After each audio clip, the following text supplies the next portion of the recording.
जरांगे पाटील आणि सुनील दस यांच्यामध्ये काय चाललंय? हे बघा, जरांगे सध्या रानू मंडल झालेलं आहे. रानू मंडल म्हणजे जरांगे संपलेला आहे. जसं रानू मंडल गाजल्या आणि रानू मंडल आता त्याला कोणी विचारत सुद्धा नाही अशी परिस्थिती जरांगीच झाली.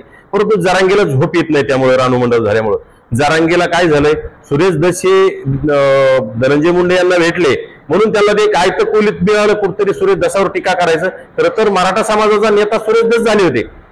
हे जरांगेला सुरुवातीलाच पटत नव्हतं, कारण समोर 10,000 लोक बसलेले असतात, एकटा व्यासपीठावर जरांगे बसायचा. आणि आज अशी परिस्थिती निर्माण झाली होती. संतोष भैया देशमुखांच्या हत्येपासून जेवढे मेळावे मोर्चे झाले त्यामध्ये सुरेश दस यांच्यासह शेकडो नेते त्या व्यासपीठावर राहायचे आणि जरांगेला तिथं कोपऱ्यात एका बसावं लागत होतं. ही जरांगेचं खरं दुःख नव्हतं, परंतु आता जरांगेला आयतं कोलीत भेटले किंवा सुरेश दस इकडे भेटले, कुठेतरी आता सुरेश दस यांच्यावर उलटे सुलटे आरोप करून जरांगे पुन्हा समाजाची सहानुभूती मिळवण्याचा प्रयत्न करील. परंतु समाजाला पूर्ण माहित झालं की जरांगेचं आंदोलन मराठा समाजाला आरक्षण देण्यासाठी नाहीच, फक्त स्वतःची प्रसिद्धी, स्वतःला पैसा आणि स्वतःच्या आसपास मीडिया समोर ठेवण्यासाठी जरांगेचं आंदोलन आहे. जरांगे परंतु आता येणाऱ्या काळात रानू मंडळ झालेला आहे आणि तुम्हाला रानू मंडळ म्हणूनच येणाऱ्या काळात दिसत.